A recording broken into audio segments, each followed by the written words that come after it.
brothers and sisters, from the mid-60s on down, when a man met a woman, everybody knew what they were meeting for.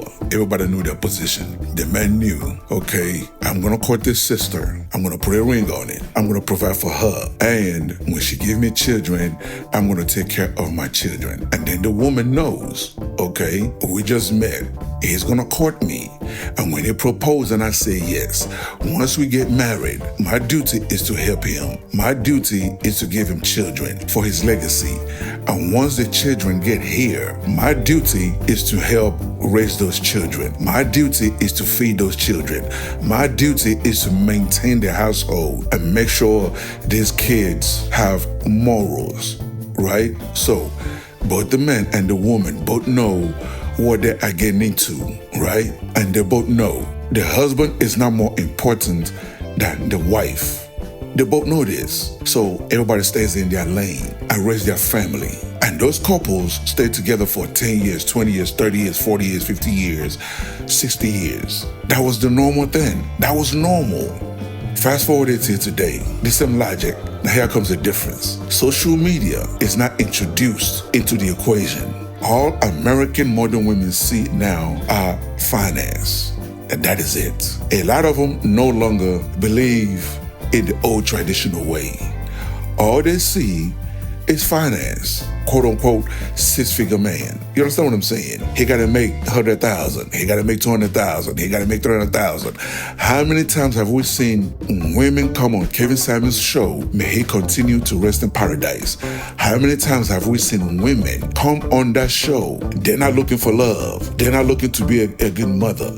They're not looking to be a good wife. They're not looking to be a supportive force to a man. All they want is a lifestyle. A man that makes over 100K a year, so they can go shopping, so they can buy fancy clothes, so they can go on vacation and post for the gram. That is what marriage and relationship has turned into in today's time, right? And why am I talking about this? Well, because today, gentlemen and ladies, we are going to hear two sisters dismantle this quote-unquote six-figure man. We're going to see how they break it down and dismantle that nonsense. You understand what I'm saying?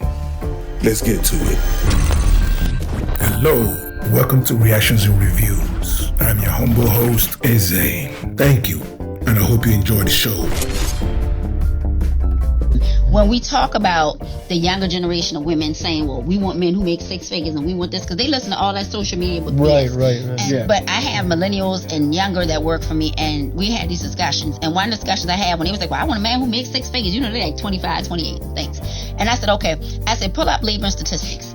I said, there are barely 18% of Americans. Now, mind you, it's like 400 million now, right? 18% of Americans that make six figures. Yeah, that's hard to come by. That's hard. 18% that make six figures. They was like, damn, that's it. But social media have you thinking 100% of black people make it. And consistently. And then I said, okay, now take out how many of them are black people. And how many are straight. And then you're going to 6%, barely to 6% black people. I said, now take out how many of them are 25 to 35-year-old black men. Now you might have 0.02 of that, right? I said, so because the rest of them either my age or older and married or divorced or older, period. Yeah. I said, so now instead of you finding someone your age that is financially fiscally responsible, okay, and y'all can grow together to the six figures, you looking for one that gonna come out the sky.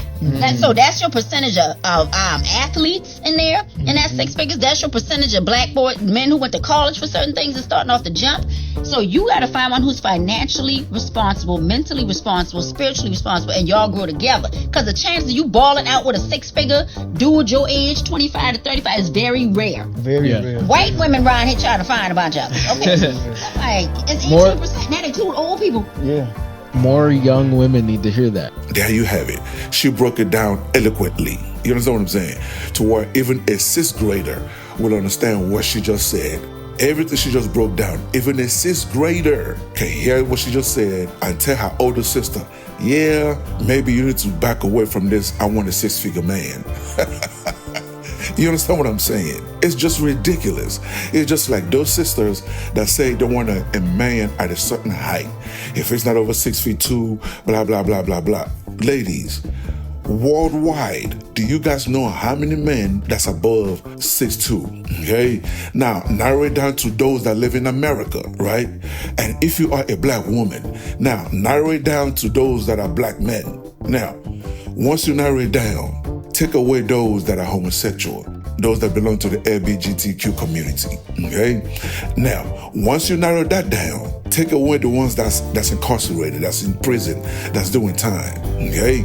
Once you narrow that down, now, take away the ones that are married, or that's engaged, or that is in a long-term relationship, right? Now, once you narrow those down, is it going to like you? Is it going to be interested in dating you? You understand what I'm saying? Once you narrow that down, you will see your percentage is slim.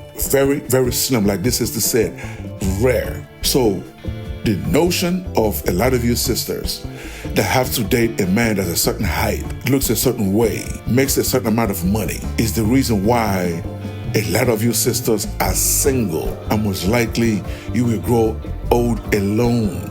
So a lot of you sisters need to wake up. A lot of your sisters need to wake up and face reality. Y'all are losing this battle. Y'all are losing this battle. If you made it this far, hit that like button and leave a comment to trigger YouTube's algorithm. So hit that subscribe button and hit that bell to let you know every time I upload a new video. This expectation that that's what someone should be earning in order for them to be worthy of you is impractical, and I'm gonna tell you why. That they could lose their job in any given moment. So if you're giving someone a chance based on how much money that they make, and tomorrow they are unemployed and homeless or whatever it is, then you're now stuck with the dude who's unemployed or homeless because you only messed with him because of how much money he made. Secondly, it's not about how much money you make, it's how you manage it. Somebody could be the top cardiologist at a hospital making $400,000 and they own 10 cars and they have 4 houses that they're underwater and they're paying child support and alimony and they're broke every week. So looking at a specific figure as a measure of whether or not you should date someone is problematic, and it's not gonna work. So that's one of the biggest issues that I see with the ladies. Bam. My dear sisters, did y'all hear that? My dear sisters, did y'all hear that? And she is 100% right. Just because the brother is making a certain amount of money, you don't know his overhead. You understand what I'm saying? You ladies do not know his overhead. So let's say he lives in a $1 million or $2 million or $3 million home. The mortgage on that house is anywhere between $10,000 to $30,000 a month. Add his car, add his wardrobe, add insurance, add his health insurance, add dental. Once you start adding all this up, that brother's probably spending anywhere between $50,000 to $60,000 a month. A month. Now, all of a sudden, that 6-figure, quote unquote, you think he's making is no longer what it appears to be. So she is 100% right. A lot of your sisters need to knock it off. Knock it off.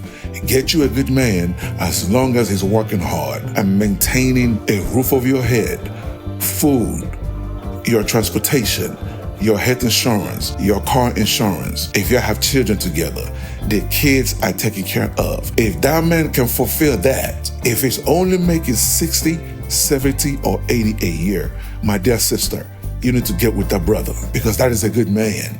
And that's what matters the most. Now, what do you guys think? Do you agree or do you disagree? Either way, leave your comments below so we can start this conversation. Until the next video, stay safe in the streets. Later. That will wrap it up for today's episode. And thank you for joining me. So please, leave a comment below. If you agree, if you disagree, it doesn't matter. Leave the comment below. And also, you tell me what you want me to cover. You tell me what you want me to discuss and what you want me to react to. Okay? And that's it, ladies and gentlemen. Thank you so much for joining me. And I'll see you on the next episode. Please don't forget to subscribe. Let's rebuild the Black nuclear family. It is needed. Okay? God bless.